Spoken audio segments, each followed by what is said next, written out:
And what's up to another episode of Nights at the Round Table? It is a beautiful Wednesday night, and we're going live here. And I am with Makenna Shaw. Super grateful that you showed up today. Thank you so Thanks much. for having me. Of course. And we're gonna dive right in because we did a story in asking people like, hey, what were you interested in for us to talk about? And for them, and surprisingly to me, it was a lot of people said Mormonism. And I was like, oh man, out of all the religions, out of all the whatever. And I'm like super curious now as to why. So you are do you say an ex-Mormon? Yeah, I think Yeah. that's the word for it. Okay, an ex-Mormon. So I want to know your tale. Like, how did it? You said you were born into it, correct? Yes. Okay. Yep. So tell me your quick your process. Like, what happened? What got you into it? How did it unfold? Yeah. So I was born into it. So I was actually born into a family where my mom was a devout Mormon and my dad was not. And so that's kind of my start into it. She really wanted to raise us kids as Mormon just because that was something that was really important to her. And so there are 9 kids in my family. Oh I'm the snap! third.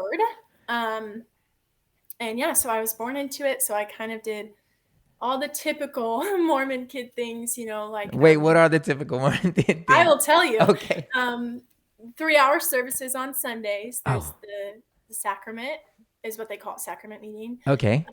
Then there is another one where you go either like if you're in elementary age, you go to what's called primary. I can't remember what it's called when you're once you reach middle school, but you go off, you divide into your grade levels, and you're with kids that are your own age, and then you have at the end of that, once you're a teenager, you have what's called young women's, and then or young men's if you're a guy. And so yeah, 3-hour Sundays. Definitely the all capris. That was very important. Um, no shoulders, nothing like that. Okay. um, no coffee, no tea. Wait, why no coffee, no tea? So Mormons have what's called Word of Wisdom. It's kind of a separate another book, but it has different like ways to live your life in accordance with like health things. So Mm-hmm. you're not supposed to have like having coffee as a Mormon would be like it's in like breaking the 10 Commandments. Oh It'd be like very snaps! sinful. It'd be very sinful. Like no alcohol, um, no tobacco. Yeah, to have anything like that would be like you're in a state of sin. Is it If you, because it's a stimulant? Is I don't. I mean, there's a lot of people who get into. We don't really know really? the whole history of why they said none of that. Um, but it's just you're just not supposed to have it. Sundays, Sabbath is pretty important. Absolutely no shopping. Really no going outside of the house. I know some people who will go on like walks or hikes or things like that. But yeah, when I was little, there was so much taught about the Sabbath. And if you went to the grocery store, that's scandalous. Dang. Um, Things like that. Yeah, I remember one time when I was in primary, and so I was in, I probably would have been in like third grade, and my dad wasn't Mormon, so he would sometimes, take us to the store, and I was a kid, so I'm like, I'm just gonna go with him to the store. And I remember my primary teacher was there that had talked about how horrible it was to shop on Sunday, and we saw her at the store. Oh. Yeah, I was kind of just like, look at each other. We're not going to say anything, go back out. Um, yeah, so those are kind of some different things. I always felt like I actually like looked at this last night, but Mormons view God's love is conditional. Mm. So um, you have to be actively like attempting to, you almost receive love to the degree that you are willing to put in. Mm. Um, and so, yeah, love was conditional. So I always felt like God was really far away, very distant, slap on the hand Yeah. if I did something wrong. And my thinking, especially when I was young, I thought of God very much in a formula of like x squared plus b squared will equal this. This will happen. If I do these things, then God will do these things. Yeah. But But a huge part of my upbringing too was just that my dad was not a member, and so that was almost in a sense in my community pretty scandalous. How did Because that work though? Like, did your mom meet him before becoming Mormon? so she was raised Mormon.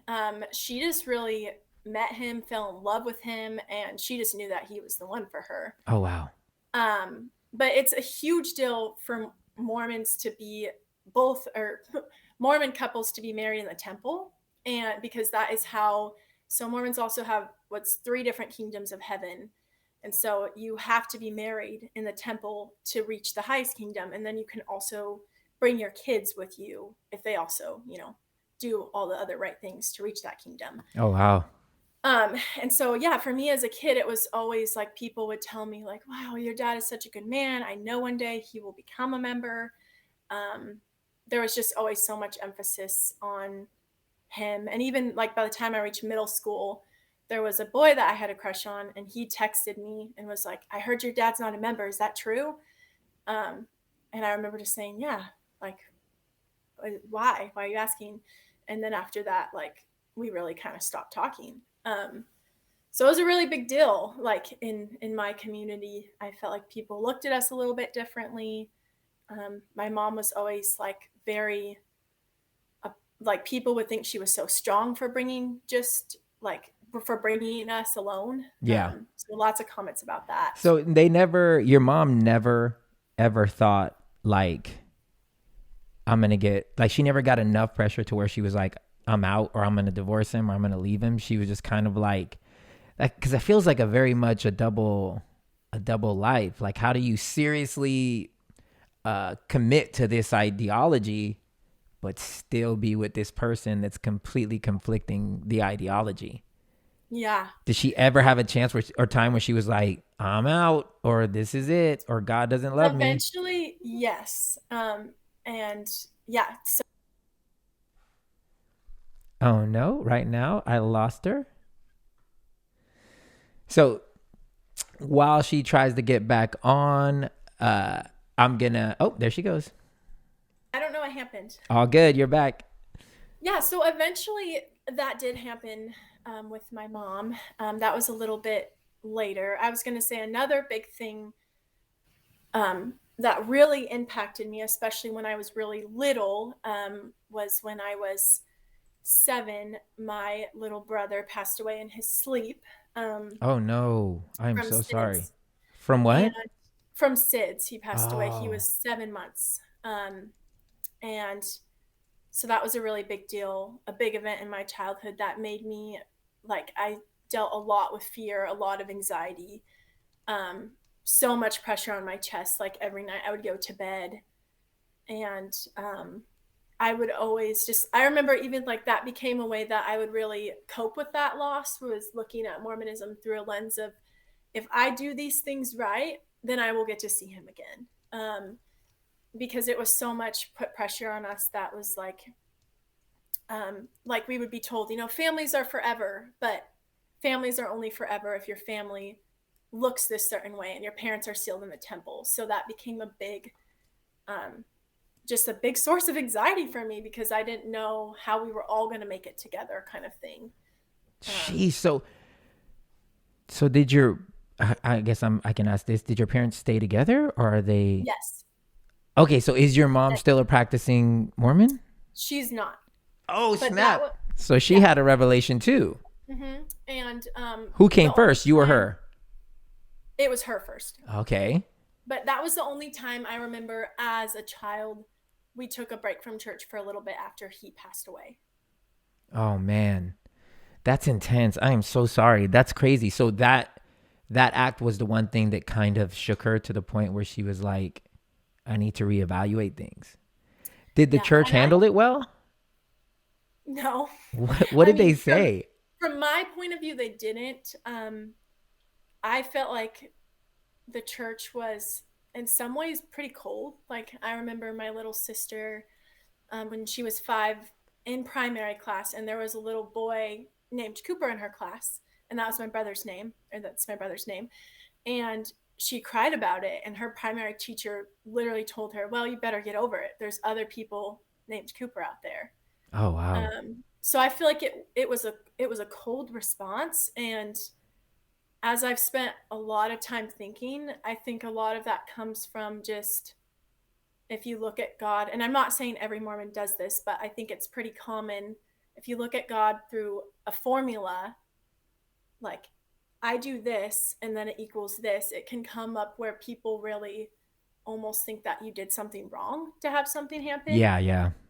Um, and so, yeah, there was definitely some people that were really compassionate and really well with it, but as a majority, as a whole, I think it caused a lot of distress. Like some of my siblings were um, told that we wouldn't get to see him because we weren't all going to go to heaven together.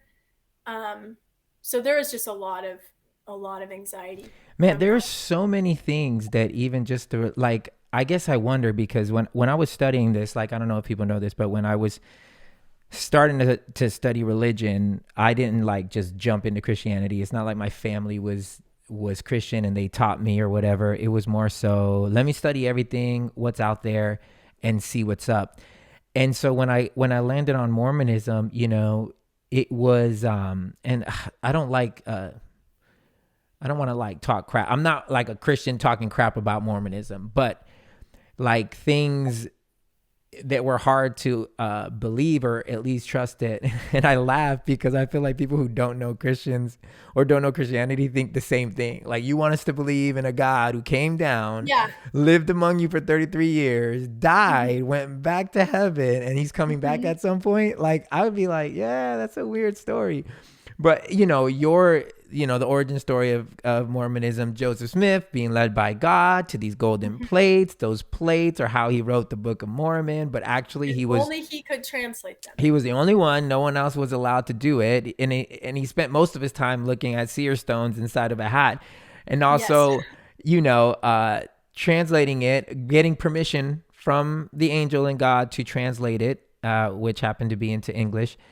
And at the same time, this and I was I was weary about like holding his past against him because he did have a sketch past as far as like, Mm-hmm. a lot of criminal charges were brought against him from like, claiming that he can find gold and like, like a bunch of bank fraud, treason. Like there was a lot of things that he was, hemmed up for. But again, like the Bible's full of men of God who have done crazy things, Yes, even absolutely. though, this is more recent.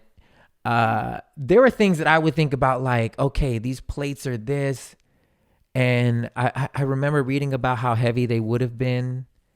And then I started thinking, well, how this guy carried these heavy plates like that nobody else could carry down this hill and then translated them through a magical, like, ain't like it just was very hard to believe. But again, I wasn't going to be critical in that way, Yes. because I knew that my religion was also something that would be hard to believe for a normal person in a real sense, because these things I allowed them to stop me from getting interested in this religion. But for you, what was the tangible moment that made you think, this may not be it? Honestly, it wasn't until I I think I was a freshman in high school, and my mom, she only told us older girls. She said, I have been. It was mostly about the history of the early church. I have really been finding out things about the church, and I'm not okay with them. And a lot of it was just about Joseph Smith. After he had founded the church, he had, I believe it was 44, no, 40 wives. They say the church claims 40. Other Yeah, people it say could he have was been more at more. like 44. Yeah, I think 44 is what I was looking at in my And some research. And hella young, some like yes, 14 years 14. old. Yeah. 14. Some it's even predicted to be younger. And so that was mostly for her, was just that realization, because growing up in the Mormon church, especially when I was little, you look at like Joseph Smith is a hero. Like he Hmm. restored this church. You're told every other church is an abomination before the face of God. Wow. That is like the doctrine. So So that's probably why they go so hardcore when it comes to evangelism. Yes, because they believe, and even, baptisms for the dead. Like I did baptisms for the dead when I was 12, two different times. Um, they believe you have to be baptized as Mormon to receive salvation. Wow. And And baptized but the dead, meaning actual dead people, you baptize them? so what you do, I mean, I can explain it a little bit. Um, you go to the temple, and to go to the temple, you have to get a temple recommend. So you have to have done everything on that recommend to get into the temple. So they'll ask you, even when I was a youth, I think they did ask me if I paid 10% of my earnings, which was, babysitting money. Mm-hmm. But they ask you, like, do you lie? Do you follow the 10 Commandments? Do you have any other beliefs that are contrary to the church? And you have to say yes to everything to get in. But when I did baptisms for the dead, so I think the one time I did it, it was like 15 different people. But you all wear this like white, like dress robe kind of thing, and you go in and you just are supposed to take on the persona of that person who's dead. So they'll read a name, you get dunked, you come back out, you get back in line, and you do it again. Wow. Um, and you're told like that is you're doing something that's bringing you closer to God because you're helping somebody else get saved, essentially.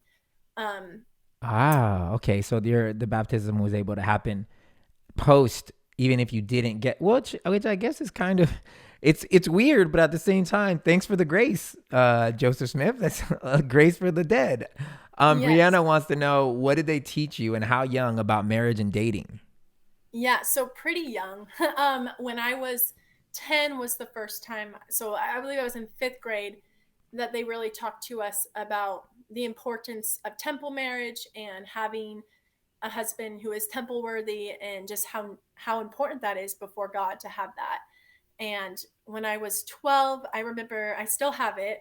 It's a little time capsule that they had us do about like what are 10 different temples you want to get married in, like what do you want your husband to look like, what do you want him to be like. So there was a lot of pressure put on pretty young about the importance of temple marriage.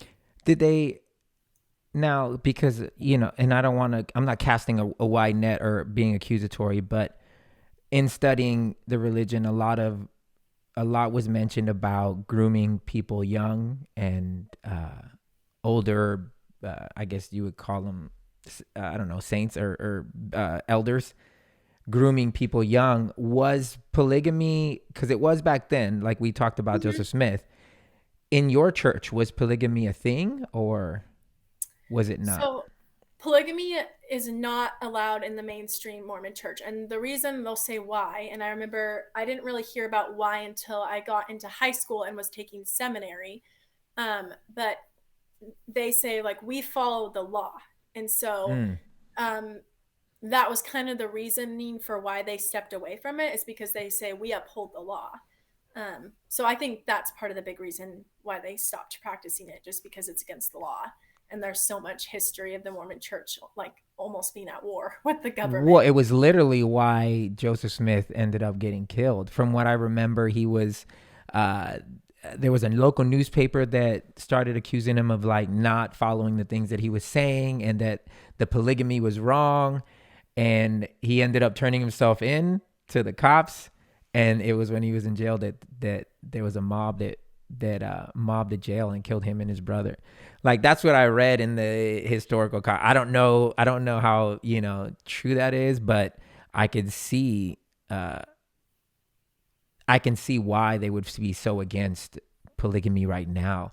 Did you ever feel pressured by anyone like that? Because 10 kind of feels young to be talking about marriage. Did it ever get like weird? Like, or was it pretty much, hey, just what you said, marry a good dude from our religion? I think it was more of just like it has to be, for me now looking back on it, it's because it's just so ingrained in your head that that is necessary to receive, I guess, what you call salvation, which to them is the highest kingdom of heaven. Right. And it's just necessary. You need it to get there. So they really talk about it pretty young. Got you. And then, like, how fresh off the boat are you from? Like, how is it recent? So I left. So I kind of had, so after I was telling you about how about my freshman year of high school, my Uh-huh. mom told us she was taking a break. Yep. And I I think this is such an interesting reaction for me where I'm at now. But when she said she was taking a break, I was distraught. Like I was crying. I mean, you feel like Mormons really like it feels like a loss if somebody walks away from the church Right. because you don't think there's anything that can save you outside of the church. And even if you look at the doctrines of what they believe about what like when people walk away is pretty intense. And so my response was like I was distraught, I cried, I wrote her a letter. Oh, I was like wow. you're making a mistake. And I had so much cognitive dissonance. I mean, I was only about 14 or 15, but I had so much cognitive dissonance because what she was saying about Joseph Smith, I couldn't believe because, like, from the time I was little, I've been taught that he was a prophet of God who God chose to restore the church. Um, you know, you really saw him as like getting martyred. Like when he was killed, it was because he was bringing this truth that the rest of the world didn't want. And so he was Right. murdered for it.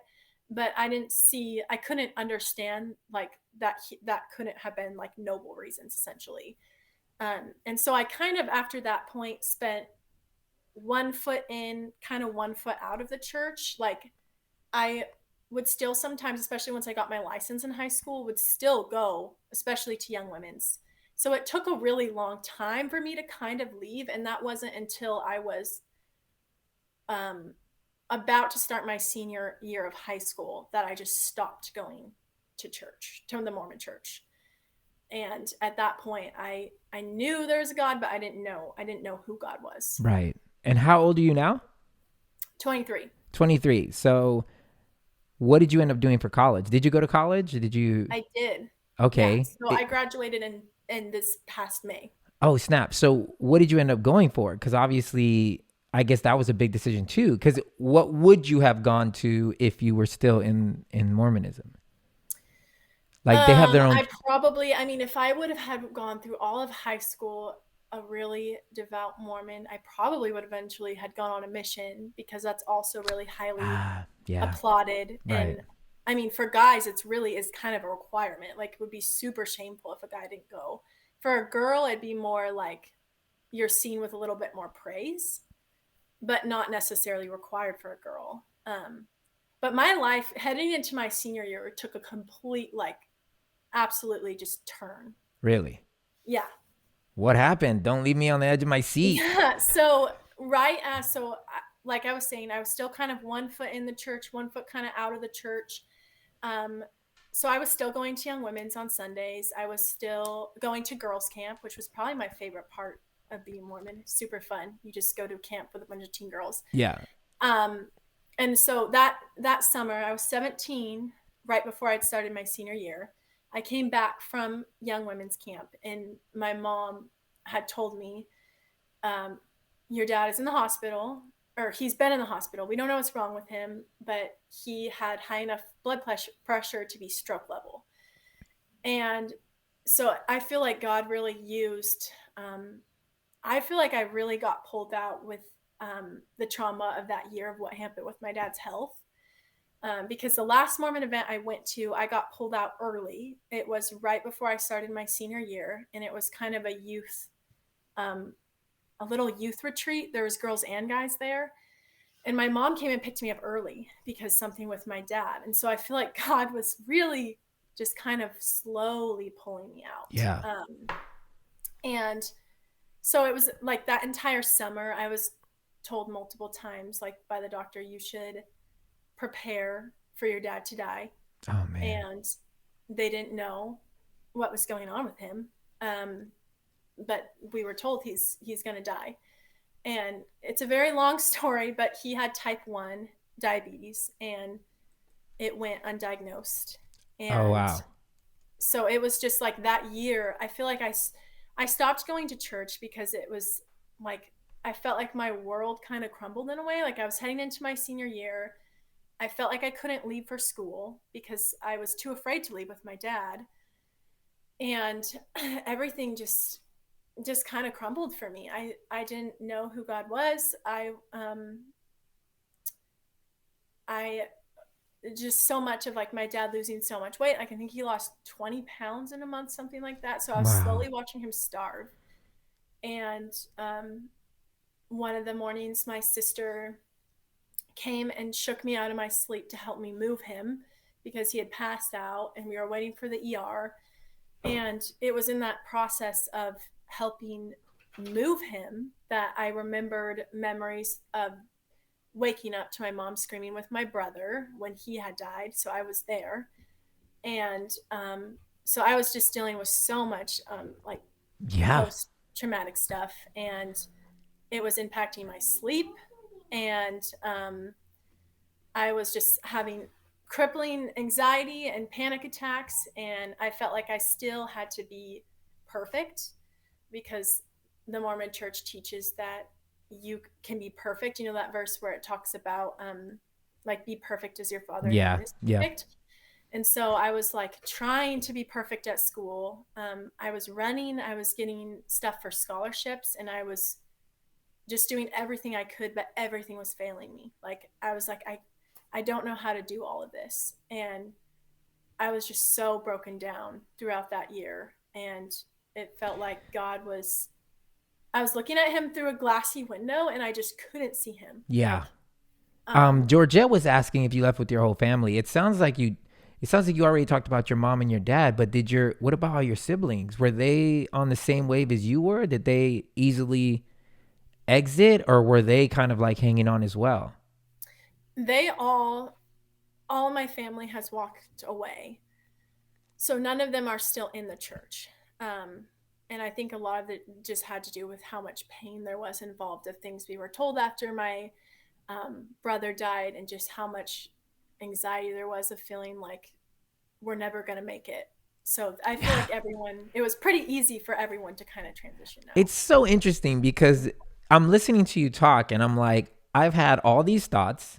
I've spoken to so many Christians who had the same thoughts of this feeling of not being enough or not being able to accomplish enough. I mean, bruh, it's the story from the Israelites, you know, from starting with 632 laws and then dwindling them down to 10, and then Christ saying if you only did these two, you'd be good to go. Mm-hmm. It's like a reoccurring theme, uh, that this idea that you can do it on your own or somehow you can achieve it by works seems like it just seems like an impossibility. Doesn't matter what religion you in, because what your story feels like, man, feels like my story, like for real, for real. Because I didn't think there was at some point I was like, man, the Christianity that I'm being taught is, I don't want to say it's inaccurate, but there was more of an emphasis placed on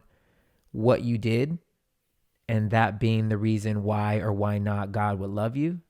Mm-hmm. And for me, I was like, look, either we believe in grace or not. Like, I get that your actions will show it, like what you believe, but it doesn't mean that I can lean on my actions to prove God's love. Like, he either loves me and the grace is real and he died for all the sins, or he didn't. Because this Yeah. whole I can lose it if I trust in him and but I don't do the right things just didn't, it seemed contradictory. Because I'm like, so then you're saying that at some point in my attempt, because I used to think, oh, if I'm driving home and I just slept with this girl and I'm driving home, and if I die, I'm going to hell because I Mm-hmm. sinned, or I did this bad thing and I'm driving. If I die tonight and I didn't say I'm sorry, I'm going to hell. Like, there was always this overwhelming pressure of having to be good enough. And when I started like deconstructing all of my faith, I started realizing, man, it's really, really not about how good I am. It's about whether or not I trust how good he is and was and continues to be. Because that has to be. I always tell Jesus all the time, if it's up to me, if you're leaving this up to me, then I should quit right now, Yeah. because I try every day, but every day humanity gets a hold of me. Every day. So it's like, it's easy for me to hear a story like this and be like, yeah, bro, grace. I'm not even mad at the whole baptizing the dead. I'm like, that kind of sounds like grace.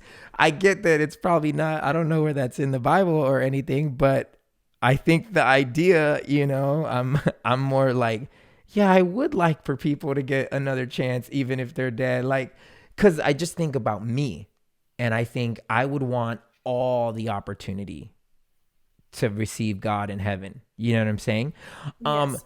but moving forward, where are you at now currently? Because I know you said you're still trying to find you're finding faith. It's obviously being redefined every day, yeah? Yes. Yeah. I would say, I mean, I feel like I know Jesus personally. And there was a definitive moment for me where I was able to see that, which was right after I had graduated high school. I seriously like did not think I had any future or any plan. Like I had turned down, I had opportunities for track scholarships, and I just had so much panic and so much anxiety about leaving home that I just threw them away. Oh man. And so I remember I literally wrote in my journal, I was like, I don't know, like I don't think I really have a future. And there was a girl, and like we were never like super close friends, but she invited me to a Christian church camp. And I feel like that was such a God thing because I went to that, and it was such an experience where I feel like I was actually able to touch Jesus and to see Jesus. And for me, what it was hearing the song Reckless Love, Mm, where I was able to see, like, wow, like God, I didn't even know the Bible story of like leave like the sheep and leaving for the one, like because yeah. I leaving the Mormon church like knew no scripture, like seriously no scripture at Right. all. And so I like didn't even know that story, but like I could just feel God saying like, this is you, like I came after you, and I love you, and you're trying to literally climb this ladder and meet me up here. And but I've been like with you at the very bottom of that ladder. Like Yeah. I've just been with you as you've tried to slowly go up this ladder.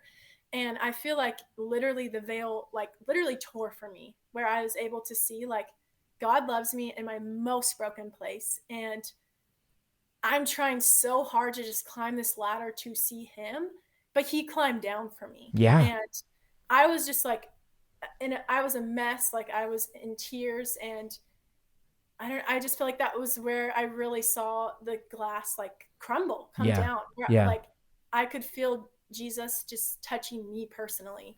That's And crazy because that's where I got saved too. really, At a church camp. Yeah. yeah, Yeah. But I yeah, literally saw Jesus.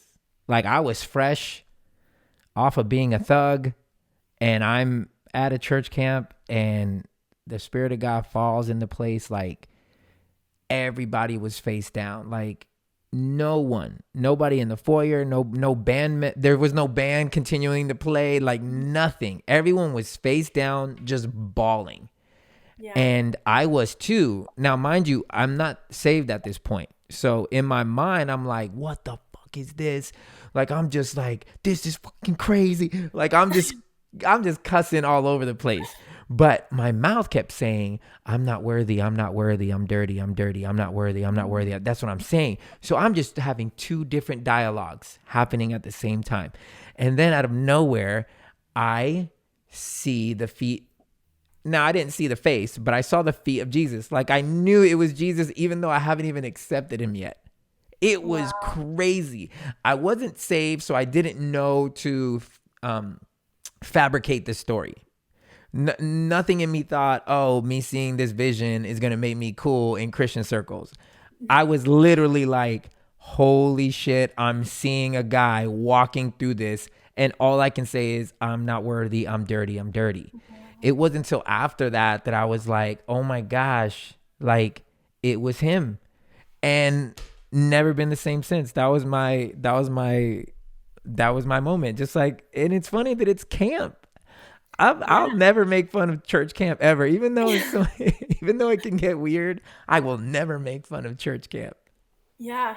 I mean, it was amazing. I really also like a big thing for me in Mormonism. Jesus is not fully God and fully man. He's only man. Mm, And so just being able, like, I feel like that veil tore for me so well because I was able to see Jesus as fully God and fully man. And that made me understand that God was love, because Jesus' life was a perfect life of love, like love poured out continuously. And even on the cross, like that was the ultimate act of love. And I don't, it just became tangible for me, Sure. because before that it was like, I think I said earlier, but Mormons really do believe love is conditional. And like I went and like looked that up earlier, because I was like, did I like, was that just my experience? Did I make Sure. that up? But no, it really is like they believe that you, it's kind of like how much you put into it is how much you get out, sort of thing.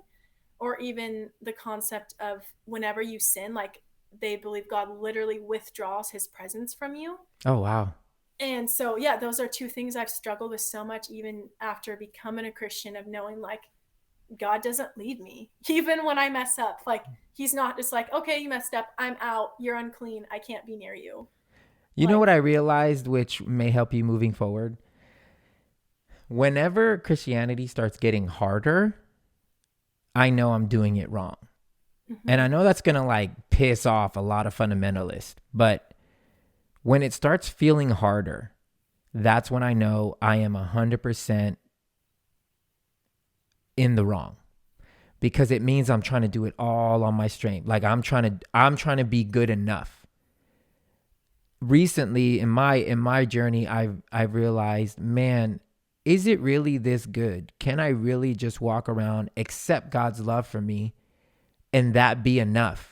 Now, I'm not out here wilding. I believe the Bible and the stories and all these things that they're trying to teach us is very much something that will help you live a life that's at its best form with the least amount of bad things or struggles happening to you. Like there's wisdom in the scriptures that it's like, bruh, mm-hmm, if you can follow this stuff, it doesn't mean that you're, all of a sudden now you're saved more than anyone else. But there's so much wisdom that it's like, you'll probably be better off. Like your life will probably be better. Anytime I follow scriptural stuff, my mm-hmm. life is better. But I really genuinely think he is enough. Yeah. I don't I don't have to know more scripture than other people. I don't like I'm so glad Jesus say, "Yo, if it's just these two things, love God and love your neighbor, then the whole story, the whole commandments, all of it is wrapped up into those two things." I And know. I feel like he did that specifically because he knew, yo, my people are going to have, they did back then and they will forever, this inner battle of, I need to be good enough. And I think it's hilarious that those two commandments have everything to do compared to all the other commandments that were so like, you can't eat pork, you got to observe the Sabbath, you can't do this, you can't do that. These were things that were external. Love people, which has nothing to do with you, and love God, which has nothing to do with you. It It's has, internal. yeah, it has everything to do It's with a just heart. like focus on loving people. And I mean, because the word even teaches that. Like, how will they know that you love him? They'll know by how you love one another. It'll always be displayed that way because God is invisible. So we can't, like, showing up to church is like a lame way of people saying, oh, they love God. No, loving God is loving your neighbor. Show up to church every day, but then talk crap about your neighbor. Bruh, you ain't, like, that doesn't show that you love God to me. It really is more of a horizontal thing. Like if I see people loving one another, then I start thinking, oh, damn, they love Jesus. Like for real, because they're loving people that are not easily loved. So let me ask you Yeah. something. Are It's you such an dating? internal process. It really Yeah. is. It just, and that's where, that transformation takes place of like anytime, I accidentally fall back into certain ways of thinking, which for me is more like anxiety of like, oh, God has, I feel like I've done a lot better, but like after my dad passed away in 2020, and after he passed away, I so intensely, like the first thing in my brain was, what did I do wrong? Like, Mm, I have sinned and this is my punishment. And it was so intense. And I had been a Christian for 2 years, and I still like so intensely believed that it was my fault. And it was so intense of God having to be like, no, like, I love you. I'm not punishing you. And I just had to like learned to trust him so much that and I even, it was so bad, even I was like, I've sinned so bad, like you have withdrawn your presence from me. Like Mm, I truly believed that. And it was horrible. yeah. And I feel like God has done so much work on me to help me realize, like, I never withdraw my presence from you. I'm always loving you. And that just makes me see the world in a completely different light. I love that. Are you dating anybody? I'm married. Oh shoot, you're married. Mm-hmm. Wait, but is your husband? What is your husband? So my husband is Catholic, which Okay, is a whole nut like fun thing. sure. Um, Wait, is he a yeah. practicing Catholic, or is he like you, coming out of the tradition of Catholicism and more falling So into the he grace? is practicing. He is actually, it's really fun for me to get to see because for him, I think it's fun for him too because so I'll go to mass with him on Sundays and then I've been going to a non-denominational church. So we kind of switch off every other week. And, I'll ask him like, why do you do that? Why do you do that? Like for me, Yeah, it's the freedom now that I can ask questions is amazing. And it's really sweet to see because there can be people who do external things, but they're internally like they're doing it for a good reason. right, And right, so right. Yeah, that's really sweet to and see for Catholicism him. is that. It's like there's a lot of beautiful traditions that they hold. You know. There's a lot of like beautiful symbolism and it's just fun for me to learn. Like I'm Hmm. just in a season right now of learning other faith traditions and for me the biggest thing of like what's at the heart? Like why Right, are you doing what you're doing? And if right, your heart is you are trying just to come to Jesus and have him poured into you, then that's that's all it is, right, right. So yeah, it's been a really good thing. I feel like for me it's been really good for us to like certain theological conversations. There's been a lot of healing for me because sometimes if we talk about something, I'm like, I don't know why, but this conversation is making me really anxious. Oh, And so there's been a lot of healing, even as like, okay, let's stop. This is what I'm meaning by when I'm saying this. And mm. so he's really gentle with that too. How long have you been married? Just since June. Shoot! So y'all are like new, fresh. Oh Yes. man, congratulations, June. What is that? Thank So it's you. almost a year. Yeah. Oh, bro, that's so beautiful. I love that. And that's, I mean, I used to think, old Manny would have been like, oh, unequally yoked. And then new Manny is like, nah, bruh. Like, I don't even know. I don't know how many times that scripture has been misused. Like, I think the fact that I look in my life and believers that I went to Bible college with, more than 50% of them are all divorced. Wow. I'm like, I don't know if I believe that anymore. Like, I think it meant something different. I really do. I think it, as a married person and as watching a lot of married people around me, it really is more so personality, way you argue, like super, like very boring things that will determine whether a marriage works or not. Because I've seen the most quote unquote on fire believers turn into freaking psychos and the dirtiest divorces. And it's because they don't know how to argue, they don't know how to talk about sex, and they don't know how to handle money. Like, these are the top reasons why it's causing so much stress and things in their life. So I'm very much like, I would now give advice to somebody who's a believer and maybe interested in somebody who's not. I will approach them in a more practical sense, not in a spiritual sense, which before I used to be like, oh my gosh, that's unequally yoked. That's not God. And now I'm more like, how does she handle her checking account? Like, what is he, how does he save? Is he investing? Like, real basic stuff. Cause I'm like, those will be way more accurate determining factors on whether your marriage is going to work than whether or not you're ex-Mormon, current Catholic ish, your mindsets of what you're talking about, his gentleness, your inquisitiveness. Those are like super healthy. Those are super healthy because most people will be like, well, let me prove the other person wrong and show them why my way is the best way. So kudos to you guys for making it. Thanks. That's so awesome. Thanks Yeah, so it's been much for really good. like joining me. I'm so grateful that you would share your story. It means the world. It wasn't that bad, right? You're good. No, yeah, it felt super quick because it's always like there's so many like very intricate parts of my story that like looking back now I can see of like, oh, that was a huge thing. And it could take forever to get through those things, So I'm like, the time went by super quick. Yeah, no, and I love it. I think I'm gonna link your Instagram and all that stuff. Um, I think when both people love Jesus and love people, y'all are equal yoked. Oh, thanks, Brianna. Um, I'm gonna put your stuff, your information down because I'm really curious as to other people. Maybe there's other, current Mormons. I don't know if they'll ever venture onto this. Hopefully, there was an air and a spirit of like kindness towards Mormonism. Like I don't think I heard anything from you that felt malicious, and I don't think but let us know in the comments if you felt like we were trashing Mormonism. I don't think we were. Yeah, I hope not. That's not my intent. No, and I don't At think all. I didn't And feel that at all. I felt like you're just very much telling your story and processing out of it. And not once have you condemned anyone else for being a Mormon. So, like we said in our pre-talk, they're beautiful people that are Mormons, super kind, super nice. And I would never like trash a whole religion. Everybody is and from God your loves everyone. yeah, So and from he's your literally story, after everyone.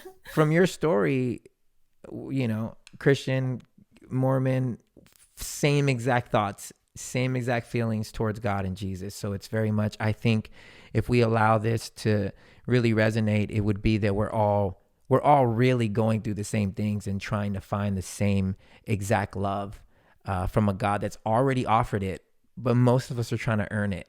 And that's really, really, I think, the key of what I learned here with you and with me. It's like, it doesn't matter the religion. It matters more so that we understand that there's a gracious and amazing God that loves you beyond you. And I think that's amazing. So thanks so much, Makenna. Thanks for everybody who came onto the live. I appreciate it. And if you're watching us on YouTube, hit the likey and the bell and the subscribey, because that does the algorithm good. So please do all that, and we completely appreciate it. And like we always like to say, we pray you find a seat at the table, but if you don't, you are always welcome at ours. Cheers.